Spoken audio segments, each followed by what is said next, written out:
to divine souls. We'll continue with the Bhakti Shatak from doha number 42.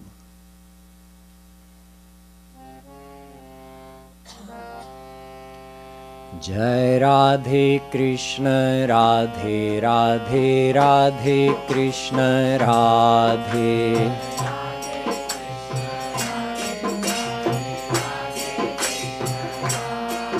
Jai Radhe Krishna Radhe Radhe Radhe Krishna Radhe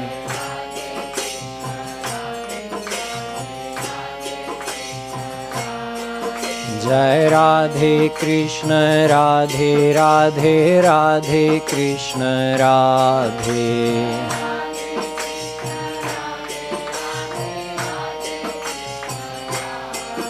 Jai Radhe Krishna Radhe Radhe Radhe Krishna Radhe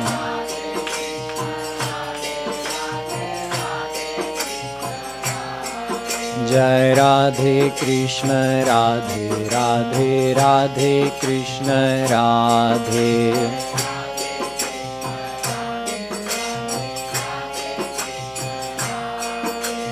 Jai Radhe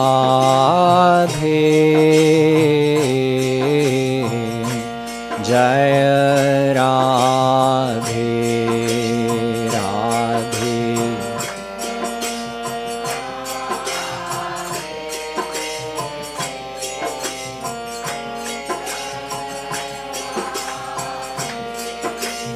Radhe Jai Radhe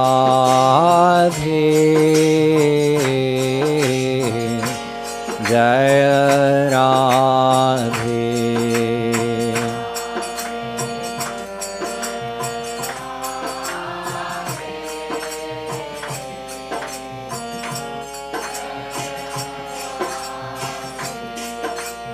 Krishna Jaya Krishna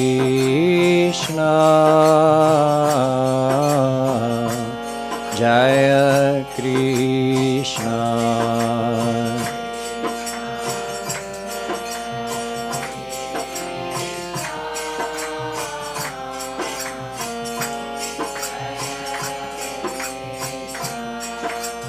Krishna Jaya Krishna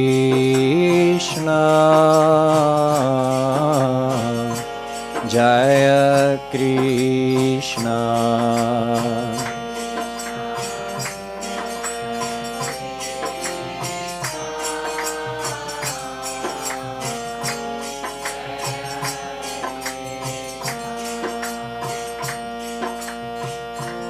Jivu Maya Dui Shakti hai Shaktiman Bhagwan Radhe Radhe Jivu Maya Dui Shakti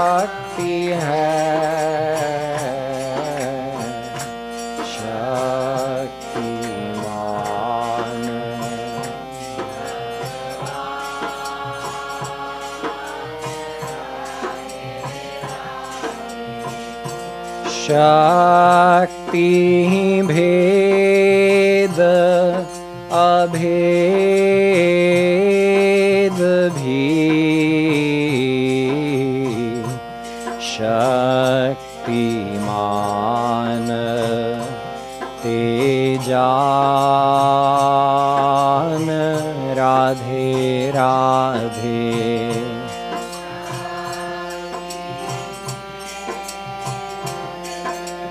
abhed bhi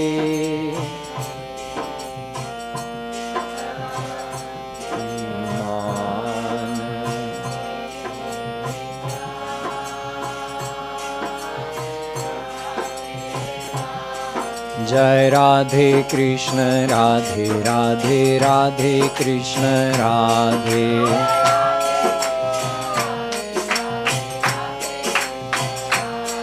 Jai Radhe Krishna Radhe Radhe Radhe Krishna Radhe.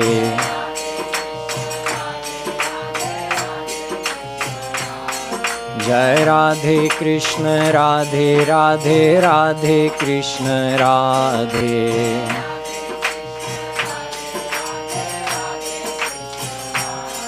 Jai Radhe Krishna Radhe Radhe Radhe Krishna Radhe.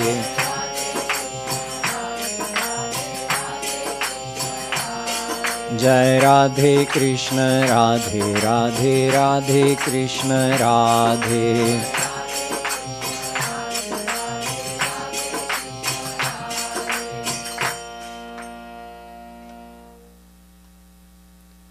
We've been seeing repeatedly how in this Bhakti Shatak, Jagadguru Shree Kripalu Ji Maharaj reconciles many of the most confounding contradictions, apparent contradictions of our scriptures and the teachings of the great historical saints. Here's another example. One of the big confusions people have is regarding whether there is one tattva, two tattva, or three tattva. Tattva means a thing that exists. Is there only one thing that exists? Some people have argued this, and they quote from Vedas. Ekameva dvitiyam brahma neha na nasti kinchana Chandogyopanishad. There is only God. There's one God. There's no second God. And other than God, there is nothing. Only one tattva.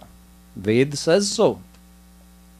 Same Ved says, Dva suparna sayuja sakhaya samanam vriksham parikhasva jate tayoranya pipalam swadvatya nashnan nanyo abhichakashiti. This mantra comes in several Upanishads, Shvetashvatra Upanishad, Kathopanishad, Mundaka Upanishad. Dva suparna. There are two birds. Who are those birds? God and the soul. And those two birds are sitting in the same tree, which is the physical body, which is inhabited by both the soul and God.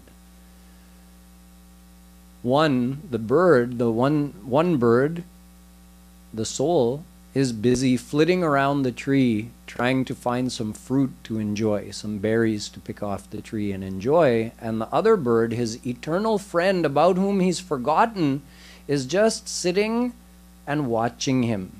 The other friend is God. He's never forgotten the soul.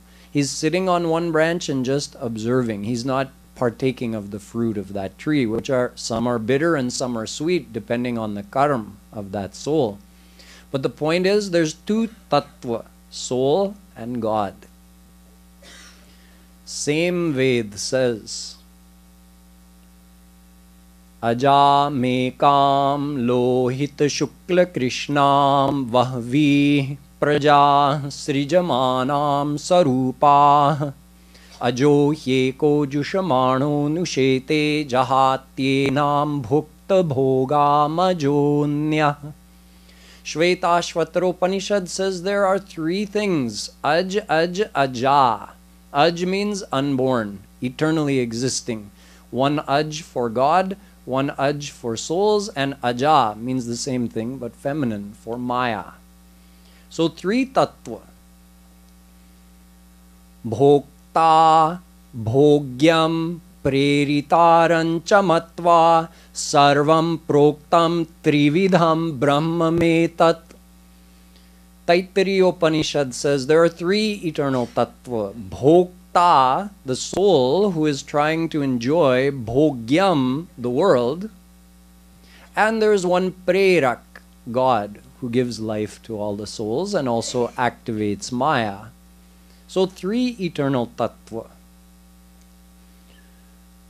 So which is it? Someone could argue any of the three and be correct.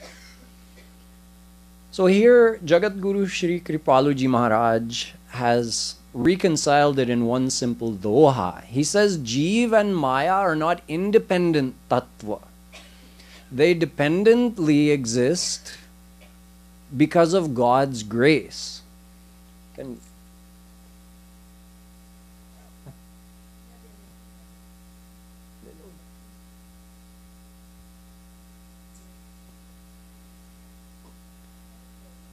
So souls do not exist independent of God. They require God to stay within them and keep giving life to them.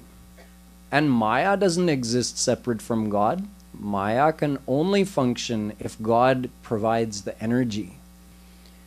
So God is called the Shaktiman, and Jeev and Maya are his two Shaktiyan, his two powers. Charam pradhanam amritaksharam harah charatmana vishate deva ekah. Shvetashvataropanishad says, there's one Ish, one supreme ruler, and he has two powers, Jeev and Maya. Jeev, the souls, which are eternally unchanged, and Maya, which is called Char, because it keeps changing. It doesn't remain in a stable state.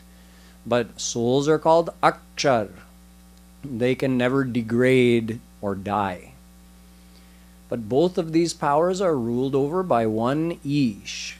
Ishate Deva Ekaha. There's one Dev, one supreme God, who rules over both.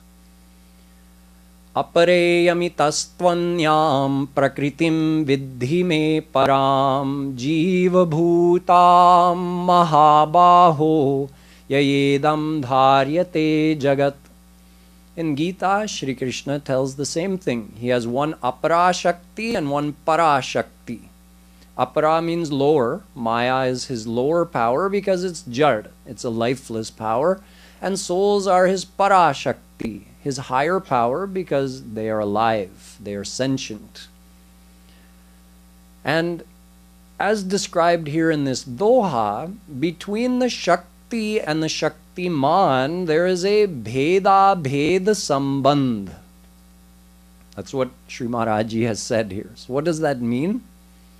Shaktiman is the base in which the Shakti resides.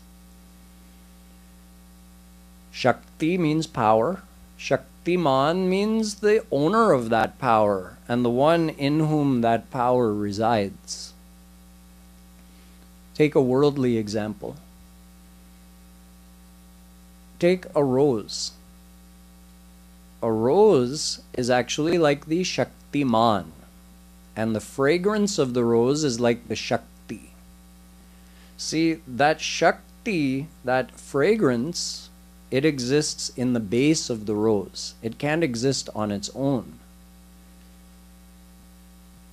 And there's a difference between the rose and its fragrance, because that fragrance can run out also, right? Later on, when the rose is past its prime, its bloom has wilted. Does the fragrance remain? No, it's gone. So the Shaktiman and the Shakti in this world are both separate and together, meaning the Shakti can't exist outside of the rose. If you want to extract it, you have to extract it on another base. You can extract rose fragrance in alcohol base if you want, but you can't just extract it in nothingness. So the Shakti requires a base in which to exist. So you see there's a relationship between the power and the base.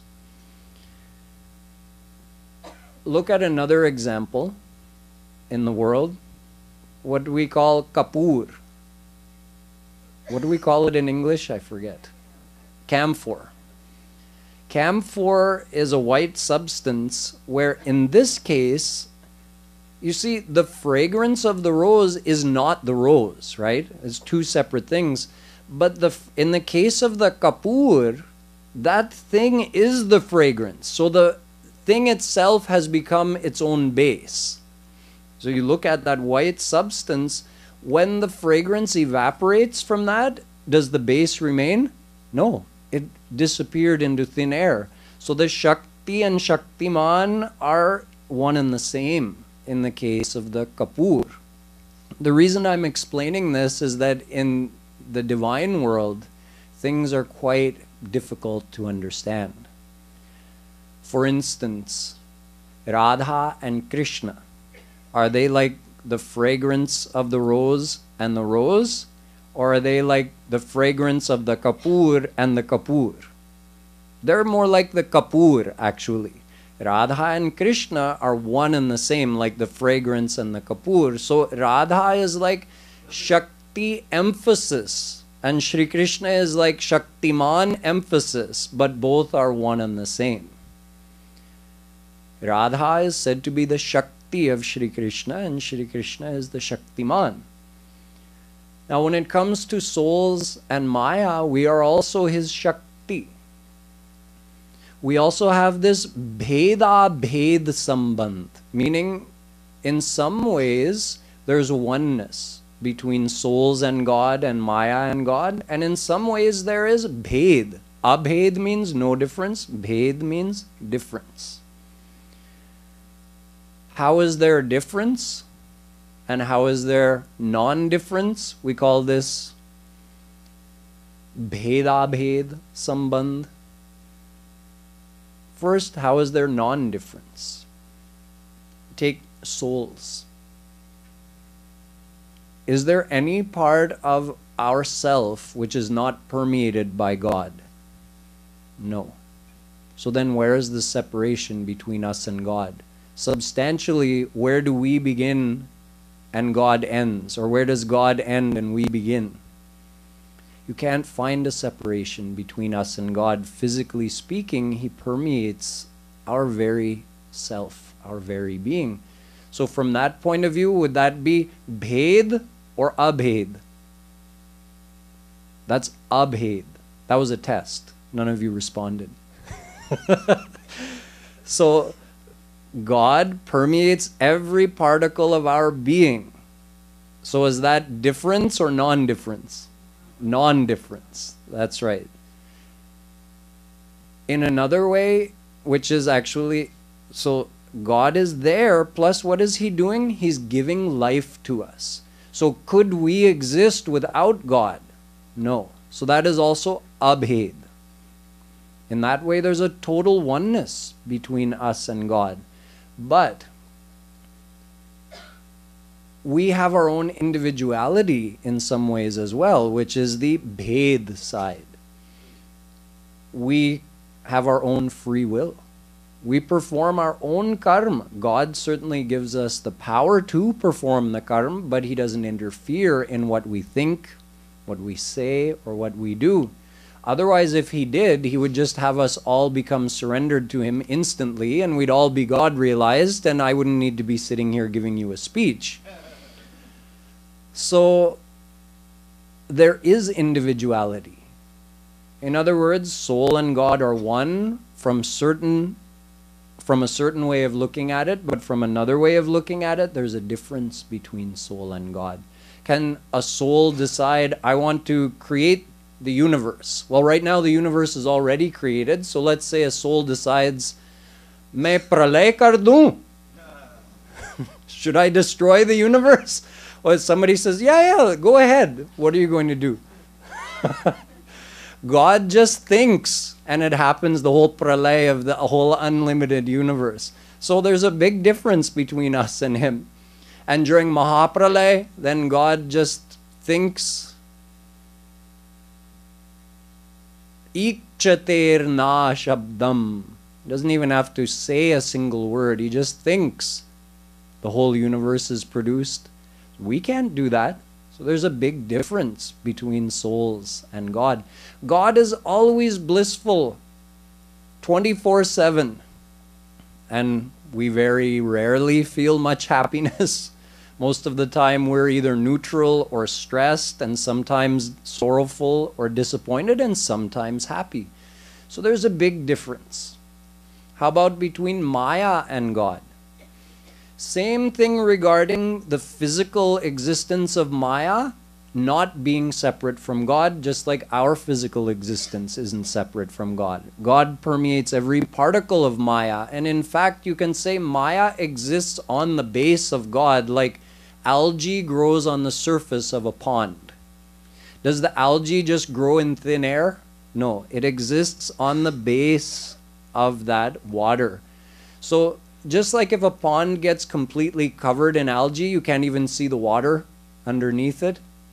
You only see the algae. Something like that, we only see the Maya in this world, but it's actually existing on the base of God.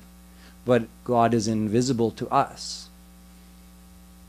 Nonetheless, He permeates every particle of Maya. So there's no separation between Him and Maya. And also, Maya cannot exist without God, cannot do anything, cannot create the universe without God. So from that point of view, there's a total oneness between Maya and God. And yet, Maya doesn't have any of the divine characteristics of God. Whereas God is Chetan, Maya is Jad. Maya is lifeless, mindless, feelingless. Whereas God is the very form of perfection, stability, divine knowledge and bliss. Maya is the very form of instability, imperfection, and is always a combination of good and bad characteristics, qualities, whereas God is the absolute divine goodness personified. So there's a big difference between God and Maya as well. So you see, there's a bheda sambandh, where Vedas are saying there's only one thing and there's nothing else. They're describing that abhed side. They're saying, well, Maya and souls exist, sure, but they're not separate from God and their existence depends on God. So let's just keep it simple. There's only God and there's nothing else, correct? And then when Ved says there's two things, leaving Maya aside because Maya is Jad, there's two Chetan Tattva, God and souls. So souls are the ones who are seeking happiness, and if they can find God, they'll be happy forever. So this situation is also described, Dva Suparna. And then where the whole thing is being described in detail, there's three Tattva being described, that although Maya and souls cannot exist separately from God, but they have their own individual characteristics. God is God and souls are souls, and God is God and Maya is Maya. There is some difference. So when Veda is describing the full picture, it tells about all three tattva. This is what's explained here. Jivu Maya Dui Shakti hai. Shaktiman Bhagwan. Jiva and Maya are powers, and Bhagwan is the Shaktiman, the base of those powers. Shakti Bhed Abhed Bhi. There's both Bhed and Abhed. Some people try to say there's only Abhed. Some people try to say there's only Bhed. Jagadguru Shree Kripalu Ji Maharaj says, no, there's both. There's Bhed and there's Abhed. You have to understand the whole situation. So this is a big confusion, which is reconciled very elegantly here in this one simple doha. And now you can also understand the next doha. Atma Bich Paramatma. Within your Atma, within your soul, Bich means within, Atma Bich Paramatma. The Supreme Soul, Shri Krishna, He inhabits every soul. Karata Nivasa Sadai. He's always inhabiting every soul. Yate Kahu Kahu. Because of that, at some places in Vedas, Atma Paramatma Kahlai. This is why certain statements of Vedas can be very confusing. Sometimes Veda is actually referring to an individual soul and it will call it Paramatma. Why? Because Paramatma is there inside of your soul. And sometimes Veda is referring to Paramatma and we'll just keep it short and call Atma.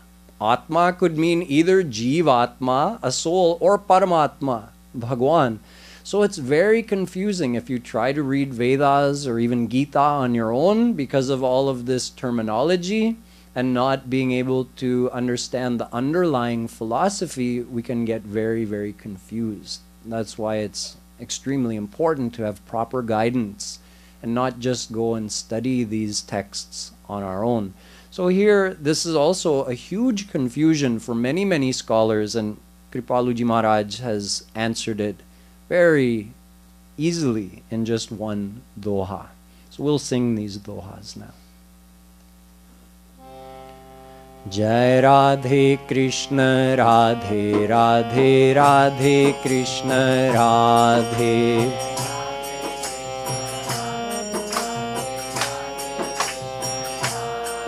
Jai Radhe Krishna Radhe Radhe Radhe Krishna Radhe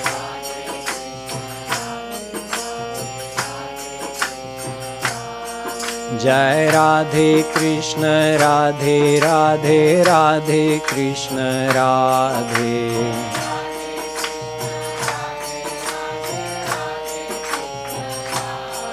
Jai Radhe Krishna Radhe Radhe Radhe Krishna Radhe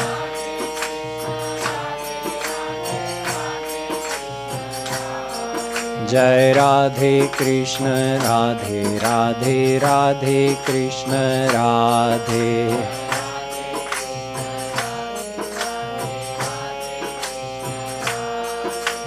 Jai Radhe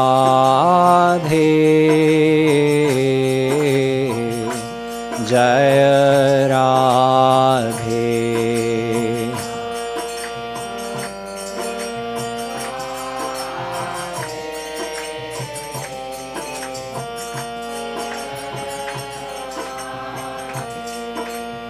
Krishna Jaya Krishna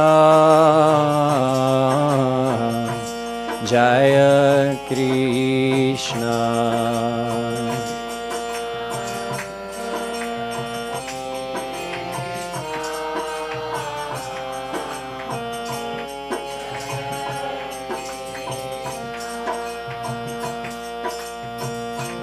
Jivu Maya Dui Shakti hai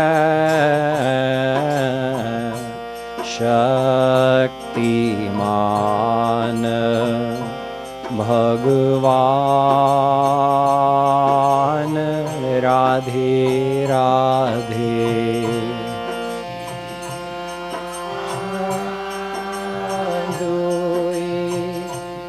Shakti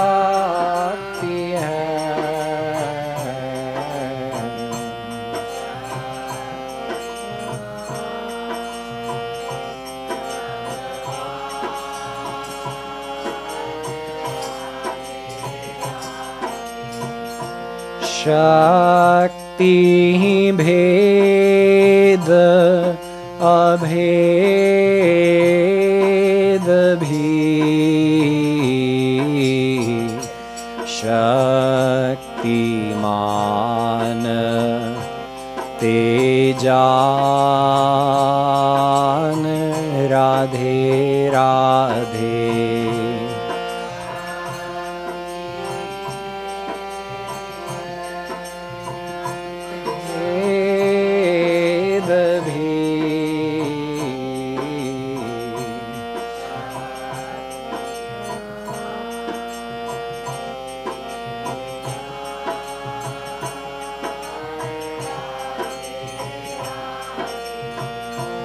Atma बीच परमात्मा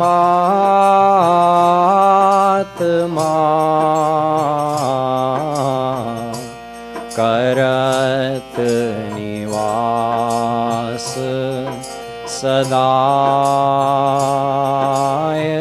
राधे राधे बीच परमात्मा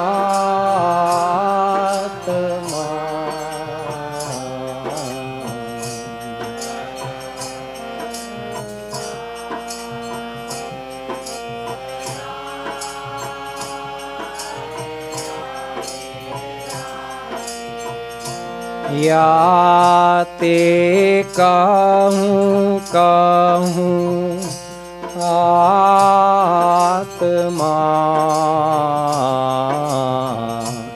परमात्मा कहलाए राधे राधे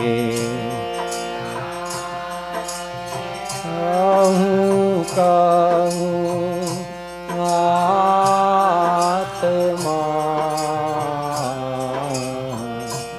परमात्मा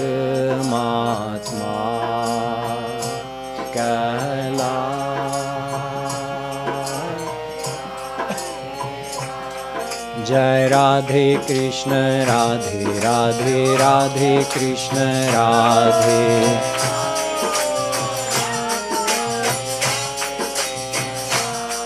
जय राधे कृष्ण राधे राधे राधे कृष्ण राधे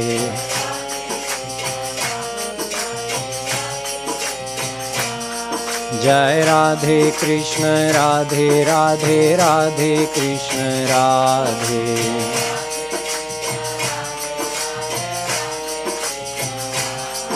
जय राधे कृष्ण राधे राधे राधे कृष्ण राधे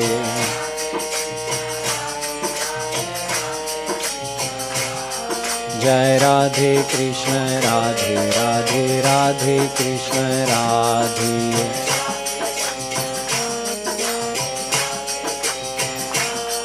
जय Radhe Krishna Radhe Radhe Radhe Krishna Radhe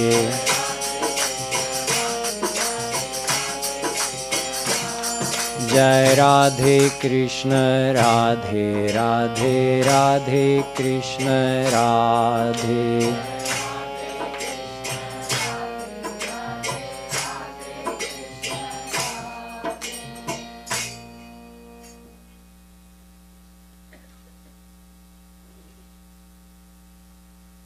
In the last shlok, which we'll look at tonight, or doha I mean, Sri Maharaj Ji states a very important point about bhakti.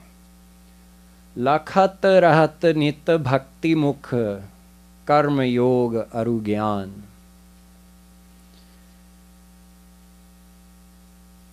The other spiritual paths, karma, yoga and gyan, they keep looking to the face of bhakti.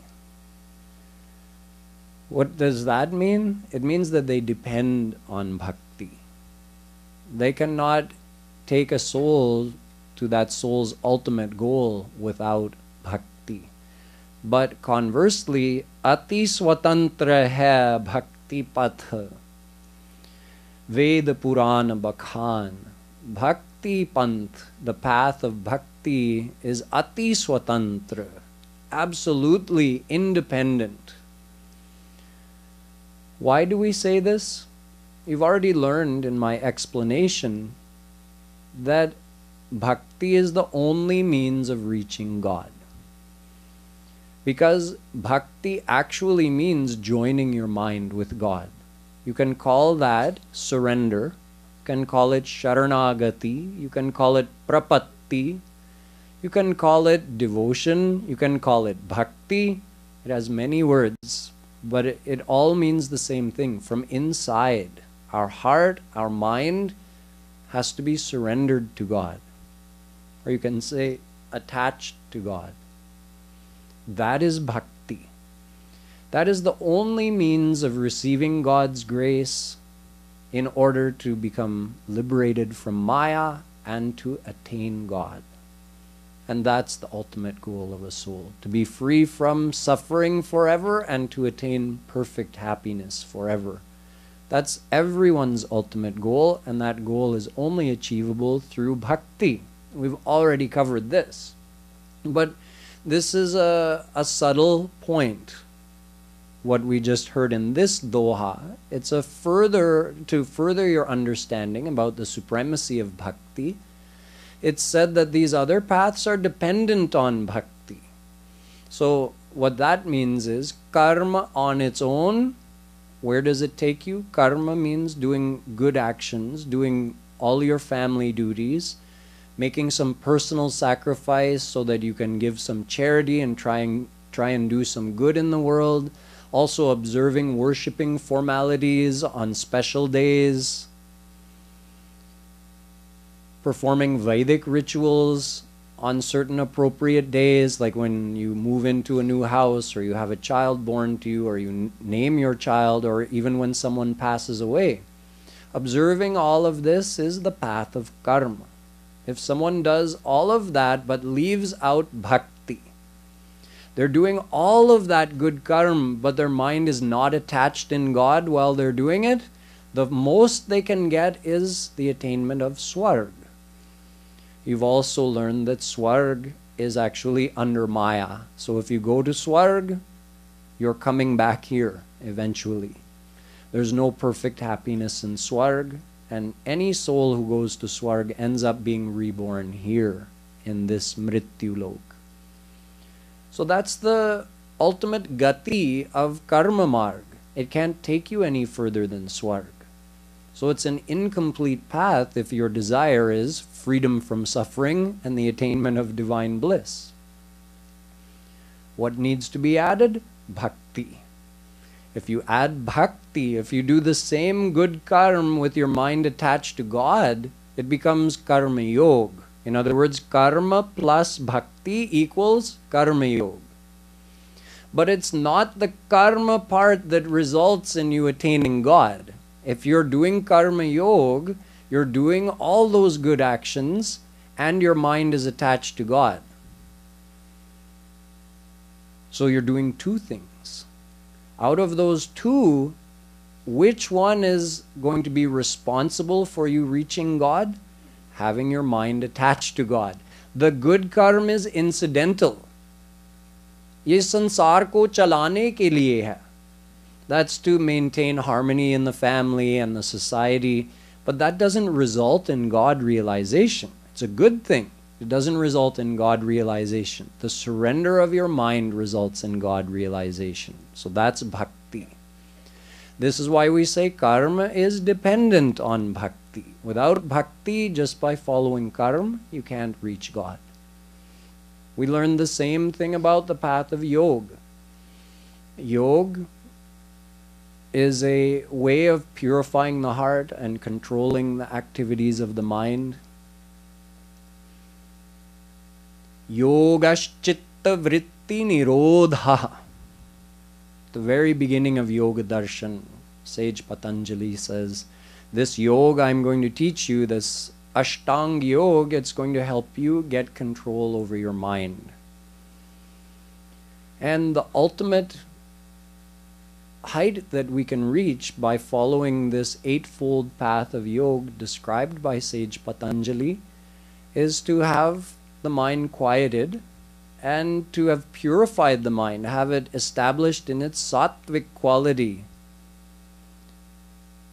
and have knowledge of the self.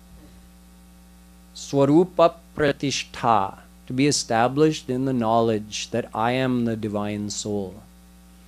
That is the ultimate reach of the path of yoga. But even the one who has purified his mind still has a mayic mind. His mind is just sattvic, and the rajas and tamas qualities have been suppressed or subdued. If that same yogi surrenders his mind to God, he can also be free from maya and free and attain divine bliss. So if someone is following the path of yoga and doing it as an offering to God, doing it while remembering God, surrendering to receive God's grace, then he can attain God. But it's the bhakti part. It's the fact that he surrendered his mind to God that results in freedom from maya and the attainment of divine bliss. It's not the yam, niyam, asan, pranayam, pratyahar, dharana, dhyan, samadhi. It's not these 8 steps in the path of yoga that result in him attaining God and getting free from maya. It's the fact that he surrendered his mind to God. So this is why we say yoga is also dependent on bhakti. Same thing with Gyan. Vivek, Vairagya, Shamadhi, Shat, Sampatti, Mumukshutva, Shravan, Manan, Nididhyasan, Samadhi. Also, eightfold path of Gyan. It's further broken down into 15 parts by Jagadguru Shankaracharya, but generally we say it's an eightfold path of knowledge, Gyan. So the Jnani can also fully purify his heart, and he can get the knowledge of the self, Atma Gyan, but unless he surrenders to God to get God's grace, just by his manan on the philosophy that I am a divine soul, I am not this body, I am one with God, just by doing manan of that, he can't free himself from Maya. He has to surrender to God to get his grace. So Gyan plus Bhakti equals Gyan Yog. Here the Yog part means joining his mind with God. So when he adds Bhakti, then he can be free from Maya with God's grace. So this is why we say that all the other spiritual paths, which all are put into just karma, Gyan and Yog, they all depend on Bhakti. But Bhakti doesn't depend on anybody. You can just do Bhakti, leaving aside karma, leaving aside Yoga, leaving aside Gyan, and you can attain God. There are so many examples in our history. So Bhakti is supreme because it gives the result of all the other paths as well. Shri Krishna says in Bhagavatam, Yat karma bhir yat tapasa jnana vairagya taschayat yogena dana dharmena shreyo bhiritarairapi. Whatever you get from karma, dan, tapascharya, yoga, Gyan, whatever you get from all these other spiritual paths, you get automatically from Bhakti, because Bhakti is supreme. When you're receiving God's grace, what else do you need? So whatever siddhis you may get on the path of yoga, if someone who's doing Bhakti wants siddhis, although it's not advisable, they could have it. They don't have to do yoga separately to get the siddhis. Bhagwan can give you siddhis if you want. You want liberation? Theek hai, wo bhi le lo. You want to go to Swarg, the benefit of karma marg? Theek hai, you can do bhakti and ask God to send you to Swarg. Bhakti marg gives you everything, whatever you could obtain or attain through any other path. Yad durlabham yad aprapyam manaso yanna gocharam tadapya prarthito dhyato dadati madhusudana. Garud Puran says, whatever is difficult to obtain, whatever is impossible to attain, whatever is beyond your even imagination of your mind, Shri Krishna gives all of that to the one who lovingly remembers him. So bhakti is supreme from every angle. Bhakti swatantra sakala sukha khani. Tulsidas ji says bhakti is independent, swatantra. Tehi adhina jnana vijnana. But all other paths are adhin. They're under the path of bhakti, dependent to bhakti. Liberation comes automatically. You don't have to do something extra.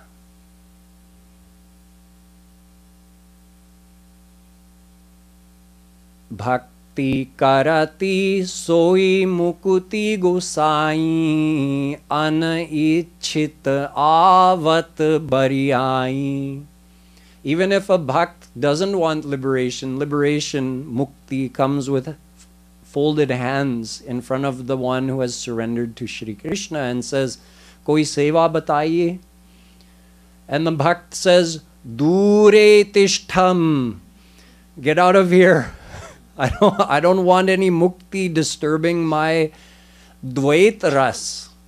The enjoyment I'm getting from serving Shri Krishna in his personal form, I don't want that disturbed. If I get caught up in liberation and I merge into Shri Krishna's formless aspect, that will be finished. So, oh, you muktis, thank you, but no thank you. You go back to your master. Shri Krishna is their master as well. These 5 types of mukti who are also personified, they say, well, our master Shri Krishna has sent us to serve you. You are his bhakt, right? Yes, I am, but I don't want your seva. You go back and serve your master.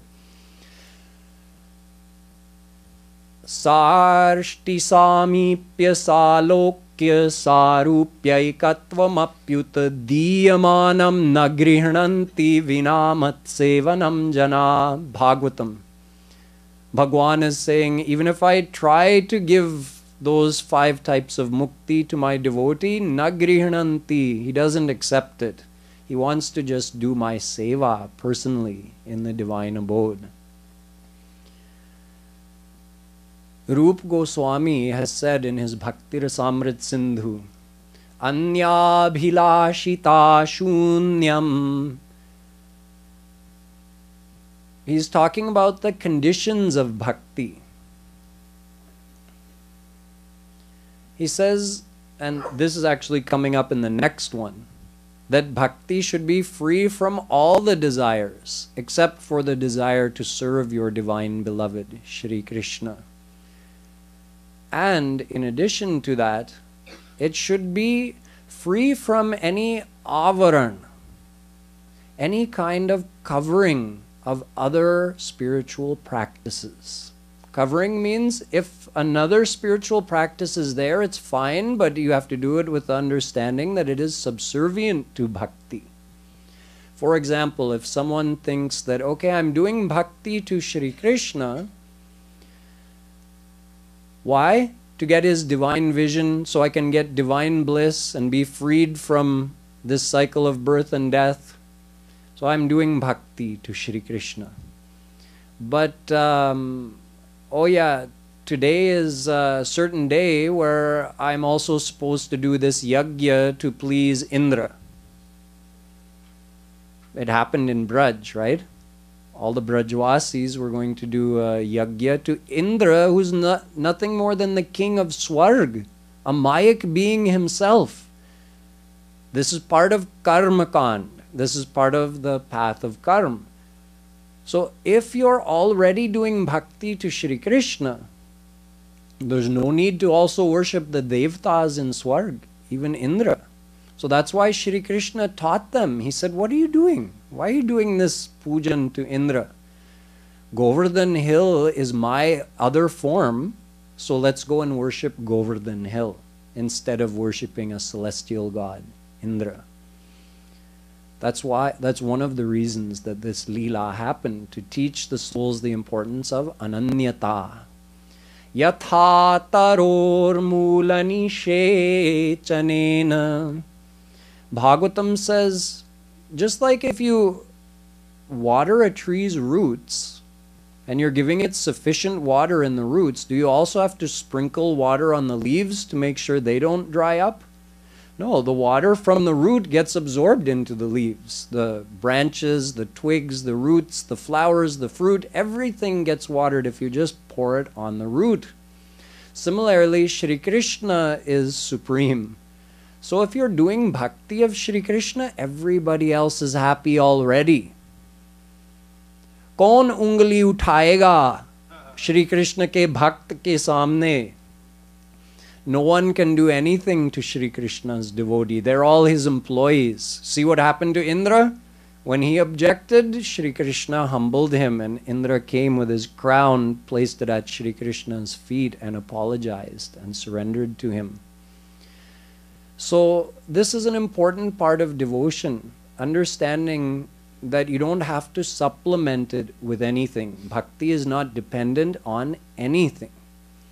That doesn't mean you think like, okay, I'm doing bhakti to Shri Krishna, so I don't need proper food anymore for my body.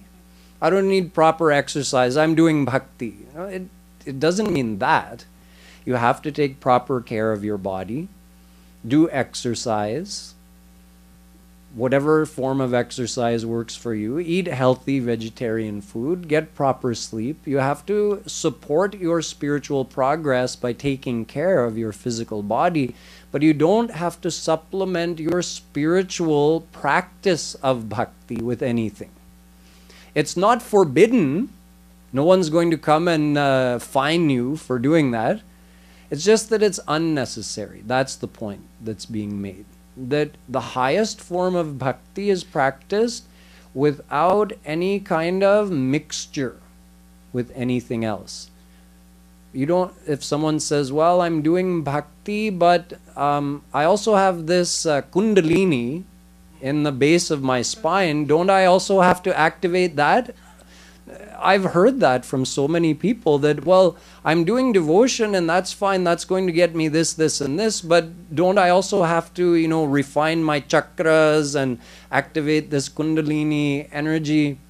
No, it's a totally unrelated practice, and by the way, it happens automatically in a very subtle, organic way. Simply by doing bhakti, your whole energetic system gets refined.